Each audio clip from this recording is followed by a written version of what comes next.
પવન નહીં દે તકલીફ પડે, આ ધંધામાં તકલીફ નહીં મળે.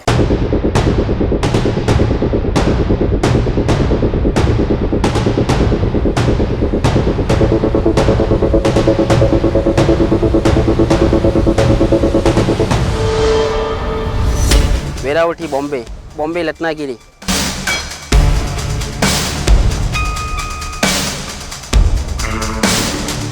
આ છે આપણા સમુદ્રની ભવ્યતા, આ છે આપણા અરબ સાગરનો નજારો.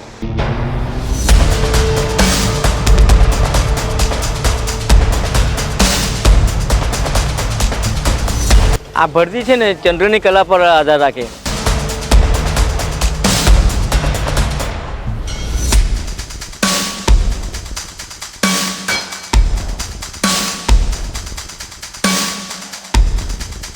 અહીંયાથી બોટવાળા પાસેથી ખરીદીએ, પછી વેપારીને આપી દઈએ.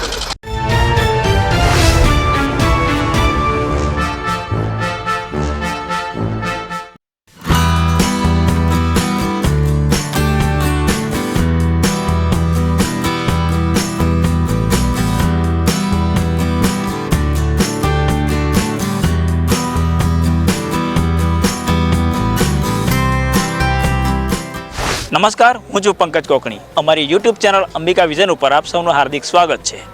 આજે હું ધોલાઈ બંદર પાસે છું. બિલીમોરાથી લગભગ 8 થી 9 કિલોમીટરના અંતરે આ સ્થળ આવેલું છે અને મારી પાછળ જે આ નદી છે એ અંબિકા નદી છે. આજથી 2000 વર્ષ પહેલાંના ઇતિહાસમાં નજર નાખીએ તો આપણું ભારત વિશ્વનું આર્થિક અને સાંસ્કૃતિક કેન્દ્ર હતું, જેમાં ગુજરાતના દરિયા કિનારે આવેલા બંદરોનું વિશેષ યોગદાન હતું. આપણા દેશનો સમુદ્ર કિનારો 9 રાજ્ય અને 4 કેન્દ્ર શાસિત પ્રદેશોથી પસાર થાય છે. સર્વે ઓફ ઇન્ડિયાએ જાહેર કરેલા લેટેસ્ટ આંકડા મુજબ ગુજરાતનો સમુદ્ર કિનારો 2340.62 કિલોમીટર જેટલો લાંબો છે. આપણા ગુજરાત રાજ્યને કુદરતે છૂટા હાથે કુદરતી સંપદાઓ બક્ષી છે. પૂર્વ તરફ જોઈએ તો સહ્યાદ્રી અને સાતપુડાની પર્વતમાળાઓ, ડાંગ અને ગીરના જંગલો, કચ્છનું નાનું અને મોટું રણ, નાની મોટી અનેક નદીઓ અને પશ્ચિમ તરફ વિશાળ જલથી. આજે આપણે વાત કરવા જઈ રહ્યા છીએ આપણા ગુજરાતના દરિયાકાંઠા વિસ્તારની. આ દરિયા કિનારે માછીમારોની મોટા પ્રમાણમાં વસ્તી છે અને એમનો વ્યવસાય માછીમારી તેમજ સમુદ્રને લગતો છે. આપણા રાજ્યનો દરિયા કિનારો સામરિક તેમજ રણનીતિક દ્રષ્ટિએ વિશેષ મહત્વ ધરાવે છે. આપણા ગુજરાત રાજ્યની પ્રગતિમાં આ દરિયા કિનારાનું ખૂબ જ મોટું યોગદાન છે. પ્રાચીન સમયથી જ સમુદ્ર માર્ગે વેપાર થતો આવ્યો છે અને આજે પણ આ વેપાર યથાવત છે. આપણા દરિયાકાંઠે ઘણા બધા નાના મોટા બંદરો આવેલા છે. તેમાંથી કેટલાક આંતરરાષ્ટ્રીય વેપાર માટે પ્રખ્યાત છે, જ્યારે કેટલાક માછીમારી માટે જાણીતા છે. જેમાં બિલીમોરા પાસે આવેલું ધોલાઈ બંદર એક લઘુ બંદર પણ નવસારી જિલ્લામાં આવેલા 3 બંદરોમાં સૌથી વ્યસ્ત બંદર છે અને માછીમારી માટેનું વિશેષ કેન્દ્ર પણ છે. મારું નામ પ્રવીણભાઈ ટંડેલ છે અને હું અહીંયા ફિશ સપ્લાયનું કામ કરું છું. મચ્છી વેરાવળ સપ્લાય થાય છે અને ઝીંગા આઈટમ અમારી બોમ્બે સપ્લાય થાય છે.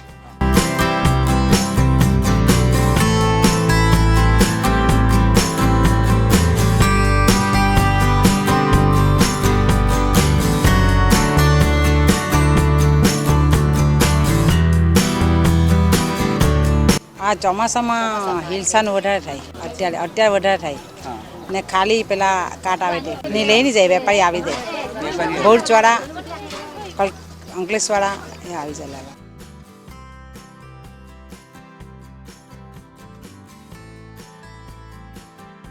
આ માછલી વરસાદમાં નીકળે છે, હિલસા છે. આપણે ત્યાં અહીંયા હાવડામાં હિલસા કહે છે, અહીંયા મોદાળ કહે છે. તે અહીંયા 2 મહિના 3 મહિના એ જ નીકળે છે હિલસા. અહીંયા આપણા ગુજરાતમાં 2 જગ્યા નીકળે, ભરૂચમાં ને ધોલાઈ બંદર. પૂજા માટે જાય છે, દુર્ગા પૂજામાં જાય છે કલકત્તામાં. હા, દુર્ગા પૂજામાં એનું બહુ મહત્વ છે એનું.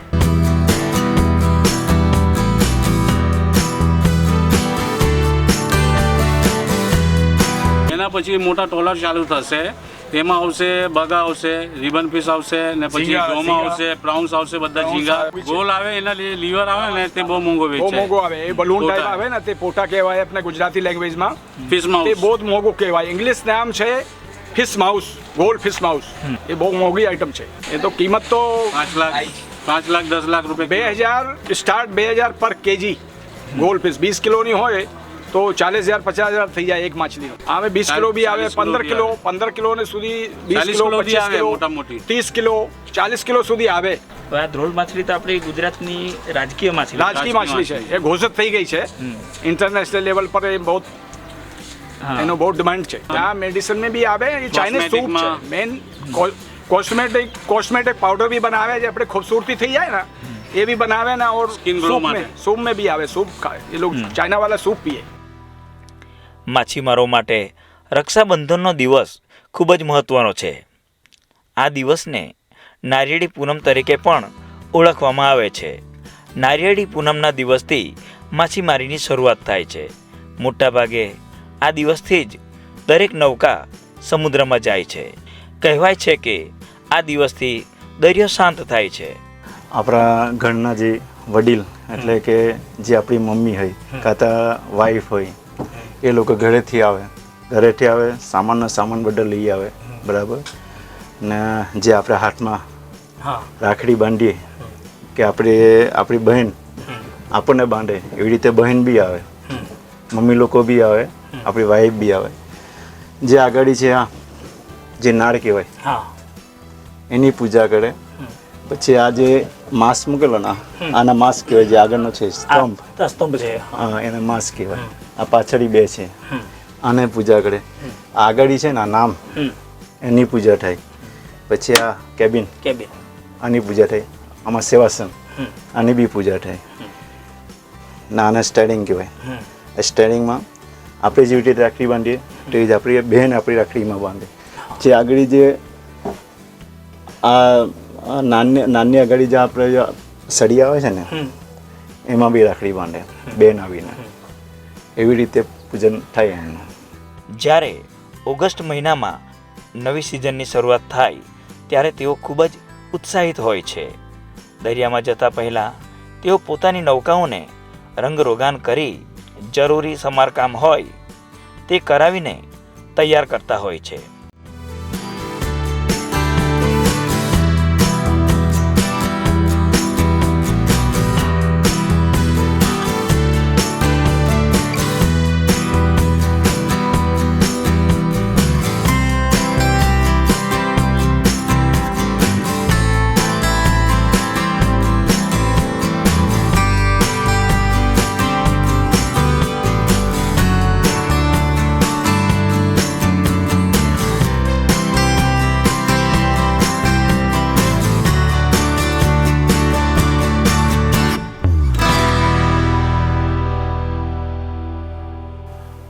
અમારો ધંધો એવો છે ને કે અમે ઉપરવાના ભરોસે જઈએ.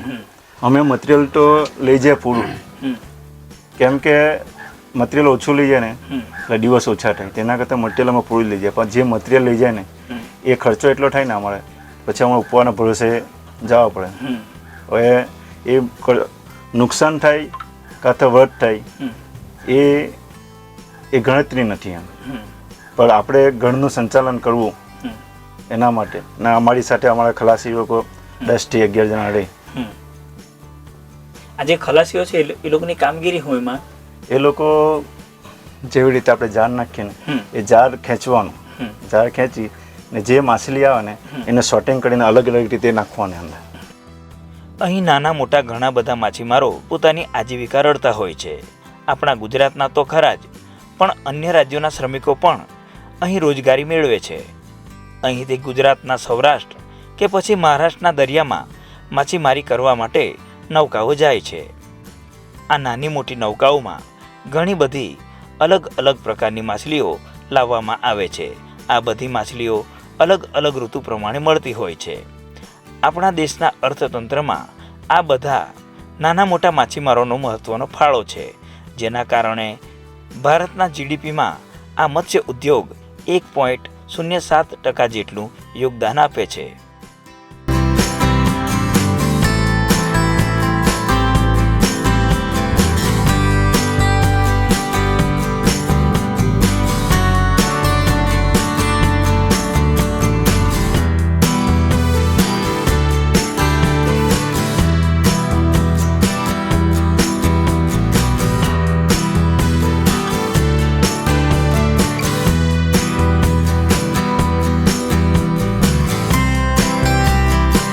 પ્રવાસીઓ માટે જીવન જરૂરિયાતની પૂરી ચીજ વસ્તુઓનું ધ્યાન રાખી તેનું સ્ટોરેજ કરાય છે. નૌકાઓ માટે પૂરતા પ્રમાણમાં ડીઝલ, પાણી કે ઓઇલ સાથે રાખવામાં આવે છે. આ બધી નૌકાઓના પણ અલગ અલગ પ્રકાર હોય છે: ટોલનેટર, ગ્રીલનેટર અને ડોલનેટર.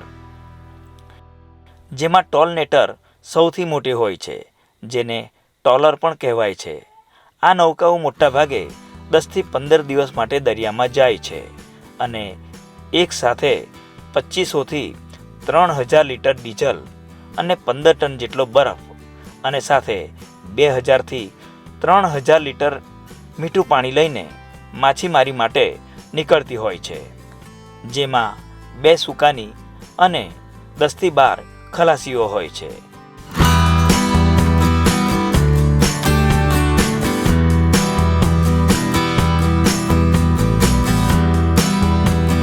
આ ભરતી છે ને ચંદ્રની કલા પર આધાર રાખે. 52 મિનિટ ચંદ્ર જેટલો મોડો આવે તો એટલે એકમના અમારા લોકો 45 મિનિટ ગણે પોણો કલાક પ્રમાણે.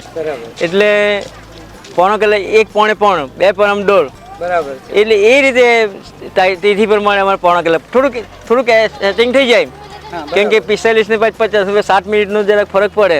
આ અત્યારે દિવસની ભરતી મોટી આવે છે. સપ્ટેમ્બર આવશે પછી રાતની ભરતી મોટી થઈ જશે. જે લોકો સર્વે માટે આવેલા ત્યારે હું હાજર હતો તે વખતે એ કે તમારા જે મેંગ્રોવ્સ છે, આ બધા મેંગ્રોવ્સ છે, એને લીધે તમારું દરિયાને જે બંદર છે એની સેફટી સારામાં સારી રહેશે.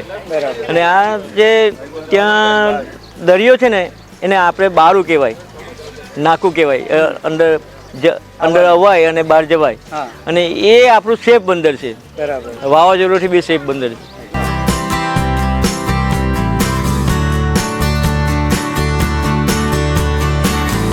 ગ્રીલનેટર આ એક મધ્યમ કદની નૌકા છે, જે ટોલનેટરથી થોડી નાની છે.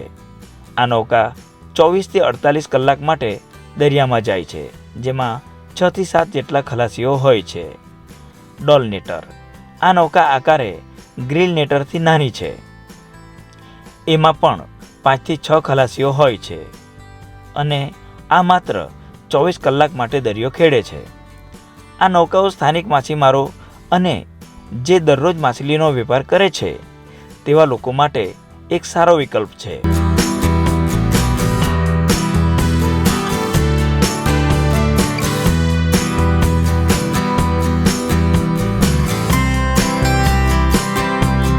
અહીંયા છે ને રામસ ને મોડાળ આવે મોટી, તે વસ્તુ અમે લઈએ. અહીંયાથી બોટવાળા પાસેથી ખરીદીએ, પછી વેપારીને આપી દઈએ. આ બધા બહેનો ખરીદે? હા, બધા બહેનો ખરીદે. આ મચ્છીનું જ કામ કરીએ અમે. ડાયરેક્ટલી બોટવાળા પાસે લઈએ ને પછી વેપારી લોકોને આપી દઈએ.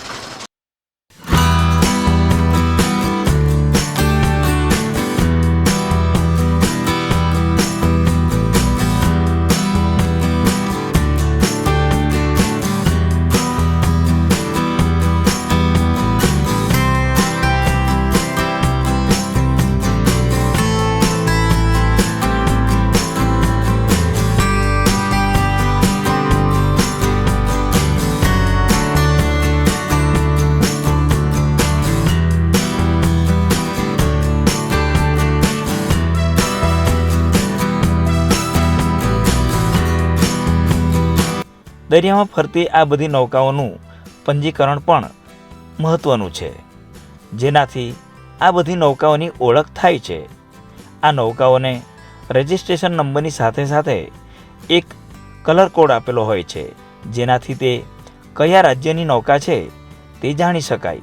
આજે બધી બોટ જાય છે, કેસરી પટ્ટાવાળી બોટ દેખાય એ આપણા ગુજરાતની છે, જ્યારે પેલી પીળા પટ્ટાવાળી જે છે એ મહારાષ્ટ્ર રાજ્યમાં જાય. હવે આ કેસરી પટ્ટાવાળીનું રજિસ્ટ્રેશન આપણા ગુજરાતમાં થયું છે અને જે પીળા પટ્ટાવાળીનું રજિસ્ટ્રેશન મહારાષ્ટ્રમાં. અલગ અલગ રાજ્યના અલગ અલગ કલર છે અને તે રીતે કયા રાજ્યની આ બોટ છે એ ઓળખવામાં આવે છે. આપણા ગુજરાતની નૌકાઓનો કલર કોડ કેસરી છે, જ્યારે મહારાષ્ટ્ર રાજ્યની નૌકાઓનો કલર કોડ પીળો છે. આ રંગ નૌકાઓની કેબિન તેમજ એની કિનારીઓ પર લગાવેલો હોય છે. આવી જ રીતે આપણા દેશના સમુદ્ર કિનારે આવેલા અન્ય રાજ્યોના કલર કોડ પણ જુદા જુદા હોય છે.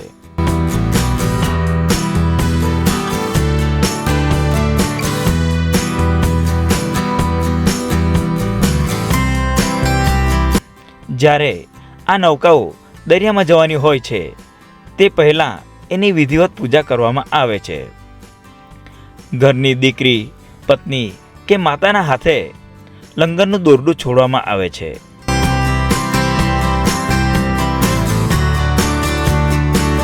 નાવિક તેમજ ખલાસીઓ સુરક્ષિત પરત ફરે એવી પ્રાર્થના કરવામાં આવે છે.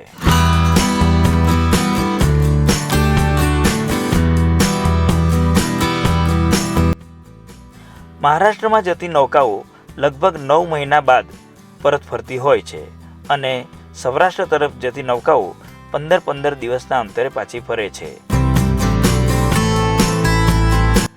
જ્યારે નૌકાઓ દરિયો ખેડવા જાય છે ત્યારે ઘરની મહિલાઓ વળાવવા આવે છે અને તે ક્ષણ ખરેખર ભાવુક કરી જાય છે. આ છે આપણા સમુદ્રની ભવ્યતા, આ છે આપણા અરબ સાગરનો નજારો. અત્યારે જે જગ્યાએ આપણે ઊભા છીએ આ છે અંબિકા નદીનું મુખ. આ જગ્યા પાસે અંબિકા નદી અરબ સાગરને મળે છે. આ છે અરબ સાગર. આ ભાગ જે દેખાય છે એ અંબિકા નદી, જે સાપુતારાના ડુંગરાઓથી નીકળીને કેટલાય નાના મોટા ડુંગરો ખૂંદતી ખીણમાંથી આવતી આ નદીની ભવ્યતા આજે આ સમુદ્ર સાથે ભેગી થઈને કંઈક અનેરી જોવા મળે છે. આજના દિવસથી માછીમારો પોતાની નૌકાઓ સમુદ્રમાં ઉતારે છે, એની વિધિવત પૂજા કરે છે અને પછી દોરડું છોડીને ભાવભીની વિદાય આપે છે. કારણ કે અહીંયાથી જે આ બોટ જાય છે એ સીધી મુંબઈ જશે અને મુંબઈથી દરિયામાં એના આજુબાજુના વિસ્તારમાં એ માછીમારી કરશે અને છેક મે મહિનામાં આ સ્થળે પરત ફરશે. જ્યારે ધોલાઈ બંદરથી જે બોટ નીકળે છે એ મુંબઈ તેમજ સૌરાષ્ટ્રના વિસ્તારમાં માછીમારી કરશે અને દર 15 દિવસે એ ધોલાઈ બંદર પરત ફરશે.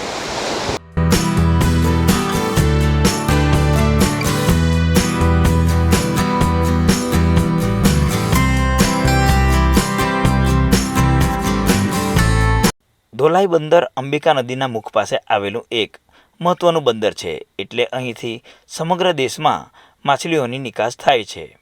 અહીંથી સેંકડોની સંખ્યામાં નાની મોટી નૌકાઓ અરબ સાગરમાં માછીમારી માટે આવતી જતી હોય છે.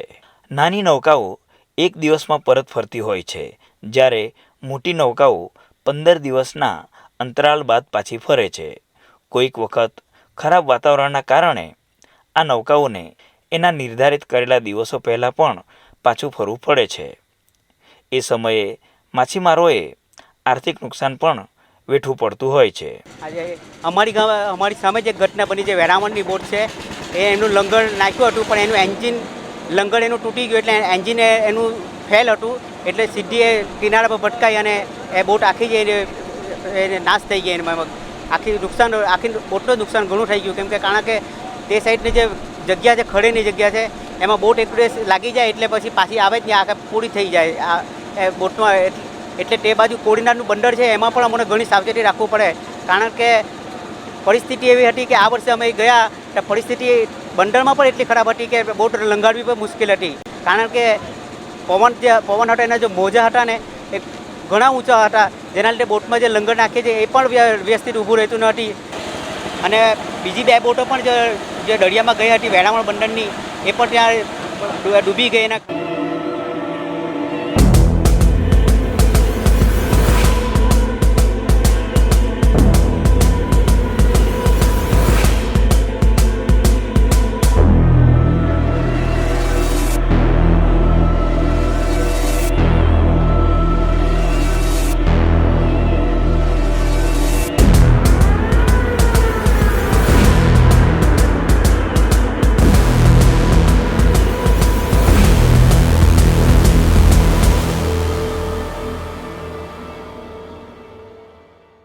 આ વર્ષનું જે અમારી શરૂઆત છે એ બહુ અત્યંત ગંભીર છે. કારણ કે જ્યારથી ગયા છે ત્યારથી પવનની સ્પીડ એટલી છે કે 40 થી 45 કન્ટિન્યુઅસ રહે છે. એમાં અમારાથી ફિશિંગ પણ થઈ શકતી નથી. આવી જ રીતે આ નૌકા માછીમારી કરીને પાછી આવે તે સમયે પણ તેને પ્રેમપૂર્વક આવકારવામાં આવે છે, તેનું સ્વાગત કરાય છે. અમે છે ને અમારી બોટ આવે ને તો સ્વાગત માટે હાર પહેરાવીએ, પછી જાય તો બી સ્વાગત માટે હાર પહેરાવીએ. આપણી કુળદેવી હોય ને એનું નામ લઈને નારિયેલ બી ફોડીએ ને પૂજા કરીએ ને સારી રીતે જાય ને સારી રીતે આવે ને આપણી રોજી કહેવાય. એટલે આપણી રોજી કહેવાય એટલે મા લક્ષ્મીની પછી શ્રી રામજીની બધા દેવતાઓની પૂજા કરીએ. હા, એ અમે ચહેરો છે ને આપણે જ્યોતિષ પાસે બતાવીને છોડીએ, સારું મુહૂર્ત જોઈને. આ બોટ છે એ પણ રાશિ હોય તો રાશિના દિવસે તમારે કેવા દિવસે છોડવાનું આ બધું બધા લોકો આપે તે જોઈને અમે ચહેરો છોડીએ. એવું છે. અહીંયાથી દરિયામાં જતા રહે એ લોકો 200-300 કિલોમીટર જતા હોય તો એ લોકો સાથે સંપર્કમાં કેવી રીતે રહો?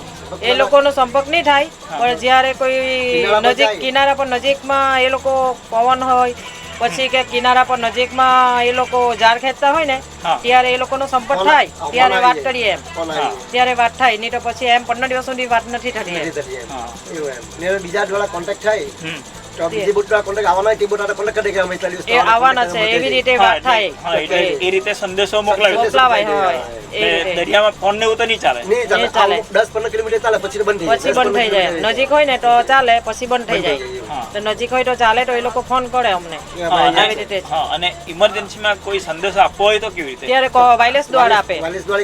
કોઈ બોટ નજીક હોય ને ત્યારે આપી દે એ લોકો. ધોલાઈ બંદર મત્સ્ય ઉદ્યોગ માટે મહત્વનું કેન્દ્ર છે. અહીં દરરોજ નાની મોટી નૌકાઓ દ્વારા હજારો કિલો માછલી લાવવામાં આવે છે. અત્યારે હું જે બોટમાં છું એ બોટનું નામ કન્યાકુમારી છે. આ સ્ટેરિંગ છે. આ મોટી ગાડીમાં કેવી રીતે આપણે ગાડી સ્ટેરિંગ ચલાવીએ, આ બાજુ વાળો આ બાજુ વાળો રિટર્ન વાળો એ ટાઈપનું એ સ્ટેરિંગ છે. ને આ ડેડા જ્યારે કોમ્પ્યુટર આપણે બગડી જાય ને કોમ્પ્યુટર બગડી જાય ત્યારે આપણે આગળના જમાનાના આગળના ડોવા લોકો કે ટાળા પર ચાલતા હતા ને તે ટાઈપનું આ ઓકાઈ યંત્ર છે. ઓકાઈ યંત્ર છે. એના એ દિશા ધરને આપણે આવી શકાય ને જઈ બી શકાય. આ કેવી રીતનું કામ કરે? આ તો બધા નંબર પોઝિશન નંબર બતાવે, આ બધું ચાલુ જ થાય ને. એટલે આ બધા નંબર બતાવે આપણે કોઈ બી જગ્યાએ પોઝિશન આવે અહીંથી બીજી આપણા ધારો કે 50 કિલોમીટર દૂર બોટ બીજી હોય તો આપણને હવે તે બોટ કાં છે ખબર નહીં હોય તો એ લોકો આપણે વાયરલેસ છે ને આ વાયરલેસ ઉપર એ લોકો પોઝિશન નંબર આપી દે આપણને. તો આપણે એમાં પોઝિશન નંબર એન્ટર કરીને તે માટે એટલે કેટલા કિલોમીટર છે દૂર આપણને બતાવી દે. હવે આમાં જે એન્જિન આવે એ કઈ ગાડીનું એન્જિન હોય? આ ગાડીનું એન્જિન નહીં આવે. આ બોટની સિસ્ટમ બોટના એન્જિન આખા પાણી, આપણા ગાડીના એન્જિન પાણી વગર ના આવે ને આ દરિયાની સિસ્ટમમાં પાણીવાળા એન્જિન નાખવામાં આવે. પાણીવાળા કેમ કે ગરમ થાય એટલે આપણી ગાડી કોઈ બી હોય તો 12 કલાક ચાલી જાય ઊભી રહી. આનું કન્ટિન્યુ એક અઠવાડિયું દરિયામાં 10 દિવસ તો 10 દિવસ લગી કન્ટિન્યુ 1 સેકન્ડ બંધ નહીં, કન્ટિન્યુ ચાલુ રહે એન્જિન. ચાલુ જ હોય 10 દિવસ લગી. એટલે એને છે પાણીવાળું નાખવા એન્જિન બનાવવામાં આવે પાણીવાળું. એટલે આના માટેની ડિઝાઇન જ આખી એટલે કે પાણી રિટર્ન થયા કરે એટલે એન્જિન ગરમ નહીં થાય. એટલા માટે એને સર્ક્યુલેશન ચાલ્યા કરે. એટલા માટે પાણીવાળું એન્જિન બનાવવામાં આવે એના માટે. હવે આમ કેટલા વર્ષનો હોય? આ અમારો એમાં છે એમાં 205 હોર્સ પર છે. 205 હોર્સ. કોઈનામાં મોટી બોટ હોય એમાં 300 હોર્સ પર બી રાખવામાં આવે એવી જાતનું. એક નાઇટમાં કમસે કમ ઓછામાં ઓછું 200 થી 250 લીટર ડીઝલ જોઈએ એક નાઇટમાં. 24 કલાક માટે. 24 કલાકમાં 200 થી 250 લીટર ડીઝલ કન્ટિન્યુ આપણે મિનિમમ માનવાનું. અત્યારે અમે આશીર્વાદ બોટમાં છીએ અને સાગરભાઈ અત્યારે આપણા સુકાની છે. એમણે સ્પેશિયલી આજે ઘણા દિવસથી અમે આવીએ છીએ તો અમારું એવું નસીબ છે કે આજે અમે આ આશીર્વાદ બોટની અંદર આ અંબિકા નદીની અંદર એક નાનકડો રાઉન્ડ એ લોકોએ મરાવ્યો છે. આટલી મોટી બોટ સ્પેશિયલી આપણા માટે, આપણા દર્શકો માટે ખાસ કરીને એમણે એક લગભગ કને 1-8 કિલોમીટર જેવો રાઉન્ડ મરાવ્યો ને આખો જે આપણે નદી છે અંબિકા નદી તે અને આપણે જે સામે કાંઠે જે આપણે બધી નાની મોટી ઘણી બધી બોટ છે એ દૂરથી જોવાનો આપણને એક ઐતિહાસિક લાભો આપ્યો છે.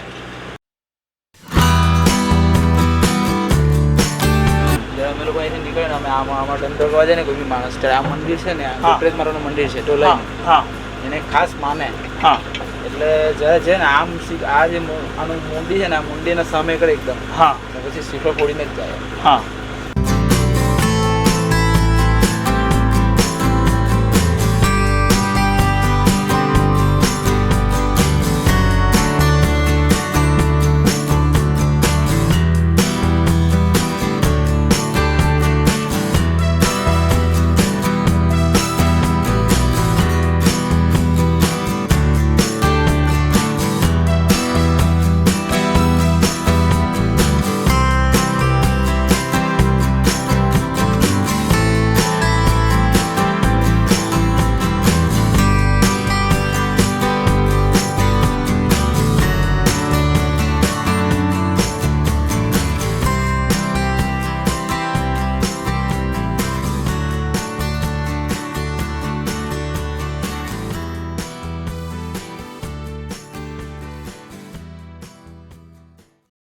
છે.